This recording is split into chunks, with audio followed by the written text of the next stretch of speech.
Al, as we continue this discussion here on the second segment of Investing with Confidence, we all know that the smart money is moving these financial markets. It's the Right. big money, the Goldman Sachs, the JP Morgans, the Buffetts of the world, right? They move the market.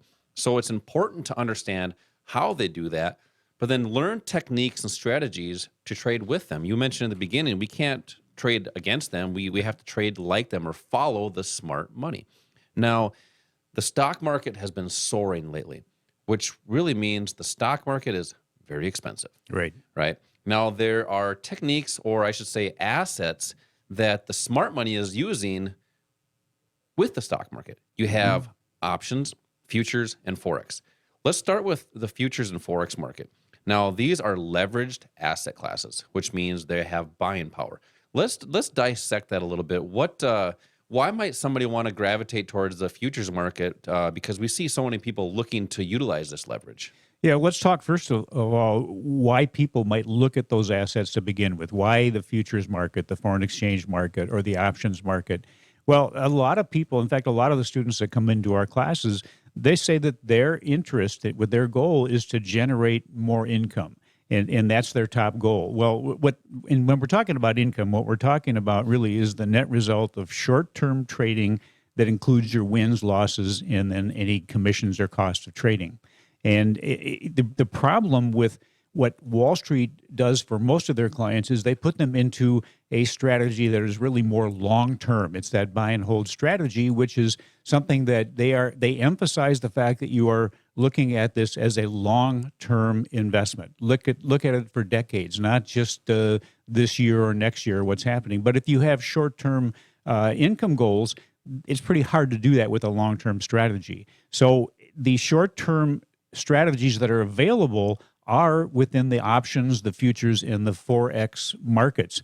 And those are available to everybody. And one of the reasons that things have changed over the years is the access to those assets has become achievable for all of us as traders and investors. But still, Wall Street is putting people primarily into a stock or a mutual fund portfolio, probably more mutual funds than stocks, which again are long-term. Well, there are some great benefits that are available for short-term trading with these leveraged assets. And number one is that they're really they increase the value of your investments. A smaller account, a smaller like a down payment, can be utilized to control a much larger investment. So you're really maximizing the value of your capital. That's where the leverage comes in. That means every dollar you have, there's a multiple of that dollar that can benefit you in these markets. The other thing that is available is the ability to trade different directions. Now, most people are in a portfolio that will only benefit them if the market goes one direction, and that's up.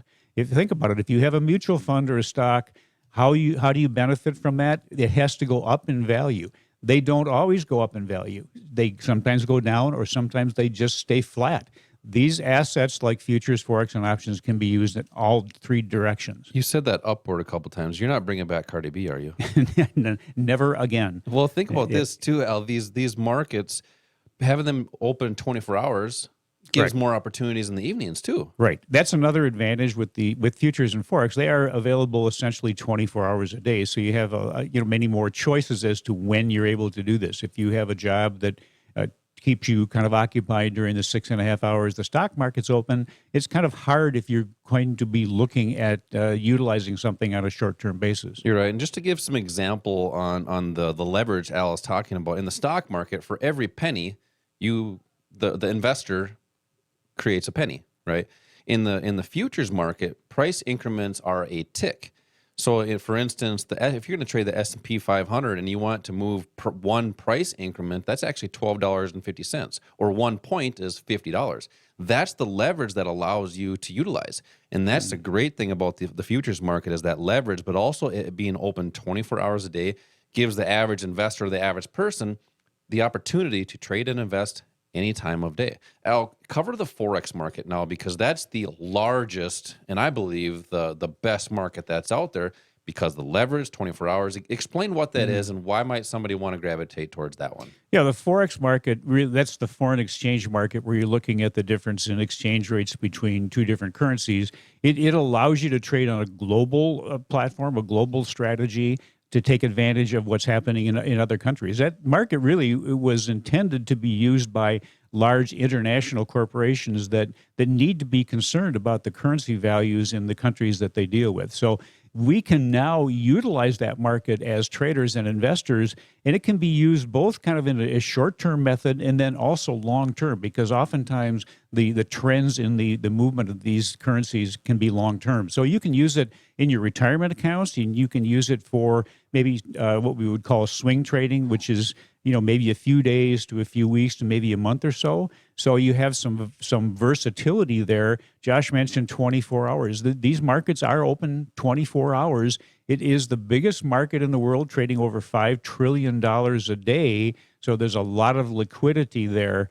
And all of the things you mentioned, ticks with futures. Well, all of these things that are components of these different assets, those are the things that we teach. And so people, I think, hear about things like that and they shy away from it because they have no idea what we're talking about.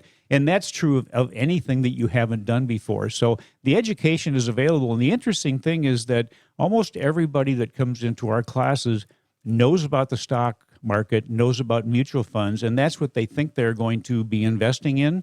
But their choice, after they hear about these other assets, these leveraged assets, and what the benefits are, that's their choice, is to utilize one of those three.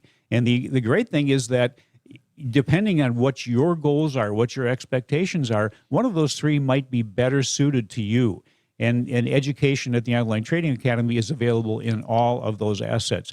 One thing I want to mention again about the futures market, you started to talk about some of the components. You mentioned the stock markets and commodities. Sure. One of the things that is important in investing for anyone is to be diversified, properly diversified. Wall Street will tell you that their diversification, that's their protection for you, is just having a number of different stocks or a number of different mutual funds that cover different segments of the economy, different industries or sectors. The truth is that when the stock market corrects, everything in the stock market has a high correlation. It's sort of like a bathtub. When you pull a plug on a bathtub, all the water is going to get sucked down. Same thing happens in these markets.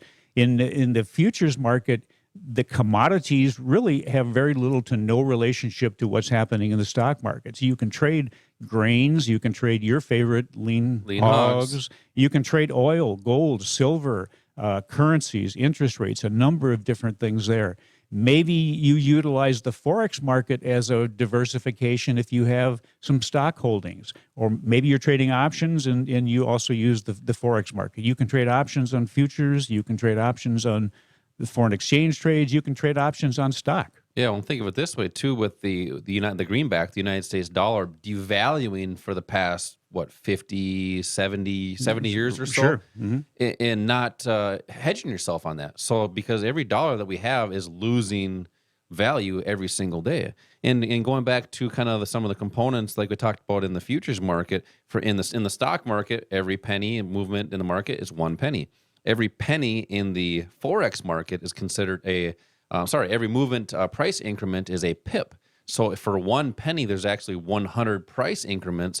So that's the leverage that you're allowed to utilize there, because you have that 50-to-1 leverage, but also that one as well being open 24 hours a day. And Al kind of hit the nail on the head. You have more versatility in your accounts, whether it's in your income account or your retirement account. Al, coming up next, I want to continue the leverage talk. We got it through the futures market. We got through the Forex market. But there's so many people that want to understand more about the options market. What are my options in retirement? Because options is what most people that are hedging portfolios, that are protecting their portfolios, are using options. Let's talk about that in IRAs and 401ks. This is Josh and Al, Investing with Confidence. We will be right back.